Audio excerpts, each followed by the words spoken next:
নমস্কার, আমি সুশোভন। আপনারা দেখছেন আপনাদের প্রিয় চ্যানেল অদ্ভুত অথচ বাস্তব। ভারতীয় গণতন্ত্রের সর্বোচ্চ স্থান অর্থাৎ আমাদের পার্লামেন্ট বা সংসদ ভবনকে টানা 15 দিন ধরে পুরোপুরি স্তব্ধ করে রাখা হয়েছিল। বিরোধী দলনেতা রাহুল গান্ধী এবং সমগ্র অপোজিশন ব্লক দেশের সামনে একটা দীর্ঘমেয়াদী ন্যারেটিভ তৈরি করার চেষ্টা করছিলেন। তারা নাকি সরকারের কাছে একাধিক ইস্যুতে জবাবদিহি চান, কিন্তু দেশের গৃহমন্ত্রী অমিত শাহ নাকি আলোচনা ছেড়ে পালিয়ে বেড়াচ্ছেন। পুরো দেশকে 15 দিন ধরে শোনানো হলো যে সরকার আলোচনার মুখোমুখি হতে ভয় পাচ্ছে, কিন্তু গত সপ্তাহে ভারতের রাজনীতির ময়দানে এমন একটা ঘটনা ঘটে গেল যা বিরোধীদের সাজানো পুরো ছকটাকেই 1 সেকেন্ডের মধ্যে ধূলিসাৎ করে দিল। স্বরাষ্ট্রমন্ত্রী অমিত শাহ সংসদের ফ্লোরে দাঁড়িয়ে প্রকাশ্যে চ্যালেঞ্জ ছুড়ে দিলেন। তিনি পরিষ্কার ঘোষণা করলেন, বিরোধী দল দুপুর 2টোর মধ্যে নির্দিষ্ট পয়েন্ট লিখে দিক, তারা ঠিক কী বিষয়ে আলোচনা করতে চায়। আর তিনি দুপুর 3টে থেকে সংসদে দাঁড়িয়ে টানা 24 ঘন্টা অনবরত প্রশ্নের উত্তর দিতে প্রস্তুত। কোনো সময়সীমা থাকবে না, কোনো প্রশ্নের উত্তর এড়িয়ে যাওয়া হবে না। আর পুরো দেশ লাইভ টেলিভিশনের মাধ্যমে সেই ঐতিহাসিক বিতর্ক দেখবে। কিন্তু ঠিক এই মুহূর্তে কি ঘটল? যে বিরোধীরা 15 দিন ধরে গণতন্ত্রের দোহাই দিয়ে সংসদ অচল করে রেখেছিল, তারা স্বরাষ্ট্রমন্ত্রীর এই খোলা চ্যালেঞ্জ পাওয়ার পরেই নাটকীয়ভাবে ময়দান ছেড়ে পিছু উঠল। রাহুল গান্ধী মিডিয়ার সামনে এসে ঘোষণা করে দিলেন যে তারা নাকি অমিত শাহর এই বক্তৃতা বা লেকচার শুনতে আগ্রহী নন। 15 দিন ধরে সংসদের কাজ আটকে রাখা, দেশীয় স্বার্থ এবং ন্যাশনাল ইন্টারেস্টকে বন্ধক রাখা, আর যেই মুহূর্তে জবাবদিহির আসল সময় এলো অমনি ময়দান ছেড়ে পালিয়ে যাওয়া, এটা কি শুধুই একটা সাধারণ রাজনৈতিক কৌশল, নাকি এর পেছনে লুকিয়ে রয়েছে কোনো বড় আন্তর্জাতিক ভূরাজনৈতিক চক্রান্ত? আজ আমরা কোনো সাজানো কথা বলবো না, সরাসরি চোখে চোখ রেখে নিরপেক্ষ এবং বাস্তবসম্মত জিওপলিটিক্যাল অ্যানালিসিসের মাধ্যমে উন্মোচন করব এই পুরো ঘটনার পেছনের আসল সত্যটা ঠিক কী। এই পুরো রাজনৈতিক সমীকরণটা গভীরভাবে বিশ্লেষণ করার আগে দেশের সচেতন নাগরিক হিসেবে আমাদের প্রত্যেকের মনের ভেতরে কতগুলো অত্যন্ত মৌলিক এবং বাস্তব প্রশ্ন জাগা উচিত। 1. যে বিরোধী দল 15 দিন ধরে আমাদের উত্তর চাই বলে সংসদ অচল করে রাখলো, সেই রাহুল গান্ধী কেন স্বরাষ্ট্রমন্ত্রীর দেওয়া অনবরত 24 ঘন্টার ওপেন ডিবেটের সুযোগ পেয়েও পিছু উঠলেন? সংসদীয় বিতর্কে অংশ না নিয়ে বাইরে প্রেস কনফারেন্স করার আসল উদ্দেশ্যটা কী? 2. নতুন এফসিআরএ বিল বা ফরেন কন্ট্রিবিউশন রেগুলেশন অ্যাক্ট সংসদে পেশ হতেই কেন দেশের কিছু নির্দিষ্ট রাজনৈতিক ও বুদ্ধিজীবী ইকোসিস্টেমের তীব্র আতঙ্কের পরিবেশ তৈরি হলো? বিদেশ থেকে আসা টাকার উৎস ও ব্যবহারের হিসেব চাওয়া কি সত্যিই অপরাধ? 3. ভারতের ক্রমবর্ধমান অর্থনৈতিক উন্নতি, রাশিয়া ও সংযুক্ত আরব আমিরাতের সাথে ইন্ডিয়ান রুপিতে আন্তর্জাতিক তেল বাণিজ্য পরিচালনা এবং বিশ্বমঞ্চে ভারতের ডলারাইজেশনের প্রভাবকে দুর্বল করতেই কি দেশের ভেতরে একের পর এক অভ্যন্তরীণ রাজনৈতিক অস্থিরতা তৈরি করা হচ্ছে? 4. ছাত্র আন্দোলন থেকে শুরু করে সামাজিক সেন্সিটিভ বিষয়গুলোতে রাজনৈতিক দলগুলোর এই চরম দ্বিচারিতা কেন? দিল্লিতে একরকম নিয়ম আর অন্য রাজ্যে ভিন্ন নিয়ম কেন প্রযোজ্য হয়?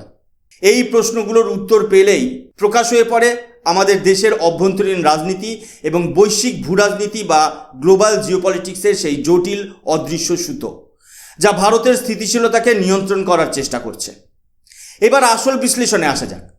গত কয়েক সপ্তাহ ধরে ভারতীয় সংসদে যা কিছু ঘটল তা কোনো আকস্মিক রাজনৈতিক মতভেদের ফসল নয়। এটা ছিল অত্যন্ত পরিকল্পিত একটা পলিটিক্যাল অবস্ট্রাকশন স্ট্র্যাটেজি। বিরোধী দলনেতা রাহুল গান্ধী এবং তার জোটের একমাত্র মূল লক্ষ্য ছিল সংসদে সরকারের স্বাভাবিক কাজকর্মকে স্তব্ধ করে দেওয়া। তাদের দাবি ছিল সরকার জবাবদিহি করছে না, স্বরাষ্ট্রমন্ত্রক প্রশ্নের সম্মুখীন হতে ভয় পাচ্ছে। কিন্তু রাজনীতিতে যখন বয়ান বা ন্যারেটিভ ওয়ার তৈরি করা হয় তখন তার উত্তর দিতে হয় কঠোর সত্য এবং রাজনৈতিক সাহসের মাধ্যমে। স্বরাষ্ট্রমন্ত্রী অমিত শাহ ঠিক সেই কাজটাই করলেন। তিনি বিরোধীদের ছকটাকেই বিরোধীদের বিরুদ্ধে ট্র্যাপ বা ফাঁদ হিসেবে ব্যবহার করলেন।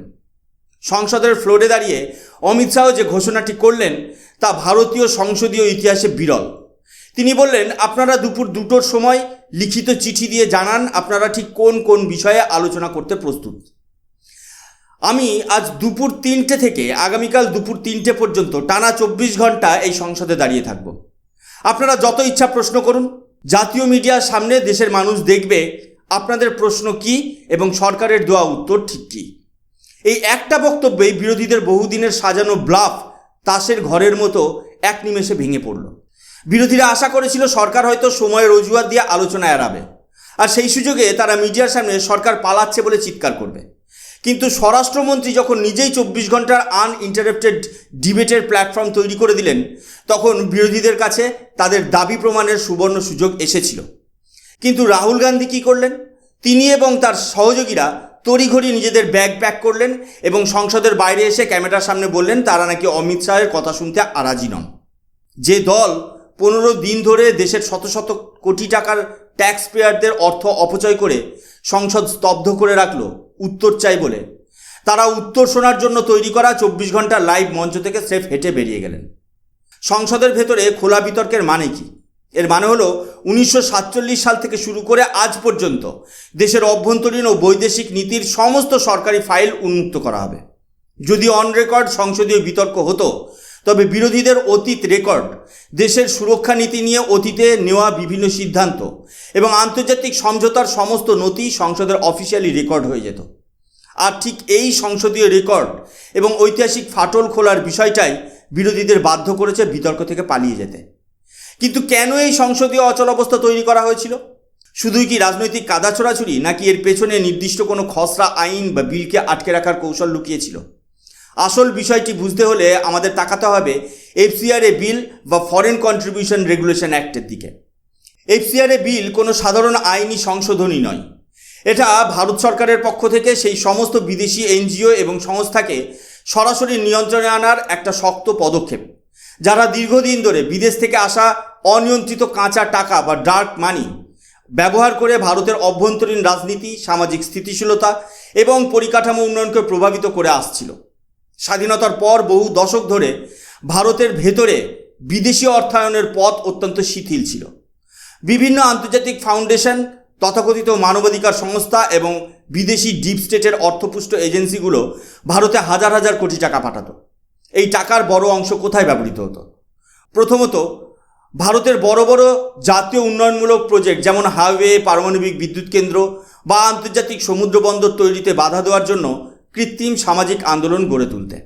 দ্বিতীয়ত, দেশের ভৌগোলিক ও ধর্মীয় ভারসাম্য নষ্ট করে ব্যাপক আকারে ধর্মান্তকরণ পরিচালনা করতে। তৃতীয়ত, ভারতের জাতীয় নিরাপত্তার স্বার্থের বিরুদ্ধে কাজ করে এমন রাজনৈতিক বয়ান তৈরি করতে। কেন্দ্রীয় সরকার যখন নতুন এফসিআরএ বিধিমালার মাধ্যমে স্পষ্ট জানিয়ে দিল যে বিদেশ থেকে আসা টাকার উৎস বা মানি ট্রেল দেখাতে হবে, কোন অ্যাকাউন্ট থেকে টাকা আসছে এবং কোন নির্দিষ্ট কাজে সেই টাকা খরচ হচ্ছে, তার সম্পূর্ণ স্বচ্ছতা ও হিসাব সরকারকে দিতে হবে, ঠিক তখনই দেশের পুরো তথাকথিত সিভিল সোসাইটি ও বিরোধী ইকোসিস্টেমে ব্যাপক তোলপাড় শুরু হয়ে গেল। কারণ যদি বিদেশি টাকার উৎস প্রকাশ্যে চলে আসে, তবে উন্মোচিত হয়ে যাবে কারা ভারতে অস্থিরতা তৈরি করতে আন্তর্জাতিক ফান্ডিং সরবরাহ করছিল। এই কারণে সংসদকে স্তব্ধ রেখে এফসিআরএ বিলকে বিলম্বিত করাই ছিল বিরোধীদের শেষ প্রতিরোধ প্রাচীর। তবে সরকারও এই বিষয়ে অত্যন্ত বুদ্ধিমত্তার সাথে কাজ করেছে। বিলটিকে বিশদ পর্যালোচনার জন্য যৌথ সংসদীয় কমিটি বা জেপিসির কাছে পাঠানো হয়েছে, যাতে পরবর্তী অধিবেশনে এটিকে আরও নিটোল ও কঠোর আইনি কাঠামোয় এনে পাশ করা সম্ভব হয়। এই পুরো সংসদীয় নাটকের মধ্যে একটা অত্যন্ত চমকপ্রদ রাজনৈতিক কৌশল ঘটে গেছে, যা সাধারণ মানুষের চোখ এড়িয়ে গেছে।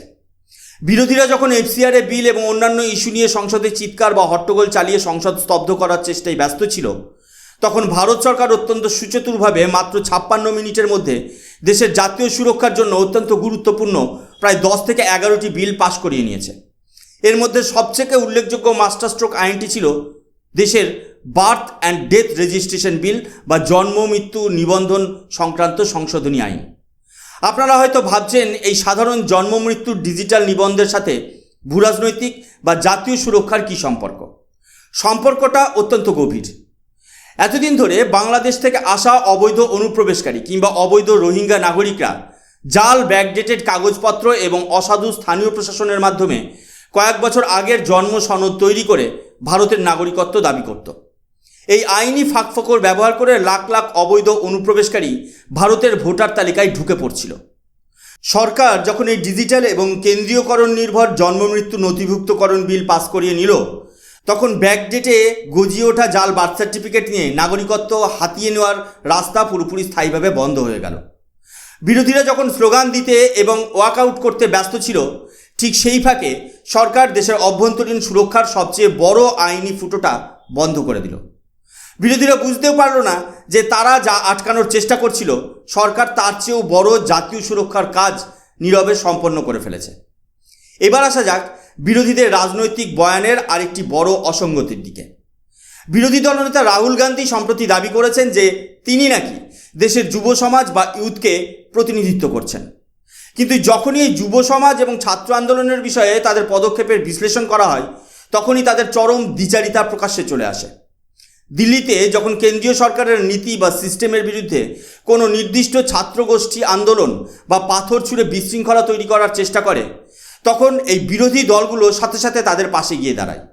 তারা দিল্লি পুলিশের কঠোর ব্যবস্থার বিরুদ্ধে জাতীয় মিডিয়ায় চিৎকার করে, শিক্ষামন্ত্রী এবং স্বরাষ্ট্রমন্ত্রীর পদত্যাগ দাবি করে এবং সেটিকে গণতন্ত্রের হত্যা বলে আখ্যা দেয়। কিন্তু ঠিক বিপরীত চিত্রটা দেখা যায় ঝাড়খণ্ড বা অন্য বিরোধী দল শাসিত রাজ্যগুলোতে।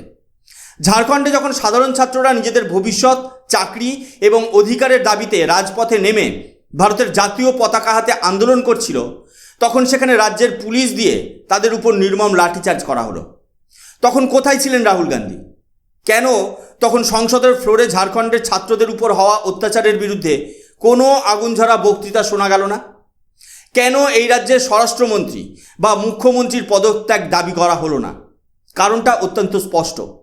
বিরোধীদের কাছে যুব সমাজ বা ছাত্র আন্দোলন কোনো নীতিগত বিষয় নয়, এটি শুধুই কেন্দ্রীয় সরকারের বিরুদ্ধে ব্যবহারের জন্য একটি সুবিধাজনক পলিটিক্যাল টুল। যেখানে নিজেদের রাজনৈতিক স্বার্থ সিদ্ধি হয় সেখানে উস্কানি দেওয়া হয়, আর যেখানে নিজেদের সরকার থাকে সেখানে সাধারণ ছাত্রদের দাবিকেও নির্মমভাবে স্তব্ধ করা হয়। এখন আসল প্রশ্ন হলো, ভারতের ভেতরে কেন এই মুহূর্তে রাজনৈতিক অস্থিরতা তৈরি করার এত মরিয়া চেষ্টা চলছে? কেন আন্তর্জাতিক মিডিয়া এবং বিভিন্ন বিদেশি থিঙ্ক ট্যাঙ্ক হঠাৎ করে ভারতের অভ্যন্তরীণ নীতি এবং আইন নিয়ে এত সোচ্চার হয়ে উঠেছে? এর উত্তর লুকিয়ে রয়েছে আজকের গ্লোবাল জিওপলিটিক্যাল ম্যাট্রিক্স বা বৈশ্বিক ভূরাজনৈতিক মানচিত্রে। আজকের ভারত বিশ্বমঞ্চে এমন এক স্বাধীন ও স্বতন্ত্র অবস্থান গ্রহণ করেছে যা পশ্চিমের বড় বড় মোড়ল দেশগুলোর জন্য চিন্তার বড় কারণ হয়ে দাঁড়িয়েছে। আসুন কয়েকটি নিরেট তথ্য দেখে নেওয়া যাক। 1. ভারত আজ নিজের শক্তির প্রয়োজনে কোনো নির্দিষ্ট বিদেশি শক্তির নির্দেশ শোনে না।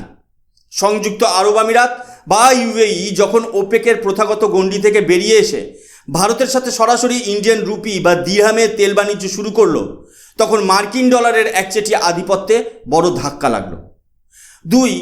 ভারত আজ রাশিয়া থেকে প্রায় 50 থেকে 60% তেল সরাসরি ভারতীয় মুদ্রায় বা বিকল্প উপায়ে আমদানি করছে।